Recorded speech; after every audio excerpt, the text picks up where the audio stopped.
Apartemen Wisma Atlet dijadikan rumah sakit penanggulangan pasien corona. Beginilah.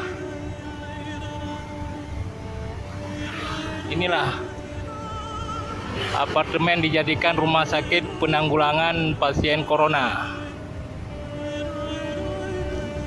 Di depan ada dijaga satpam, tentara, polisi. Itu mobil-mobilnya. Sampai lantai 50. Apartemen dijadikan rumah sakit penanggulangan pasien corona.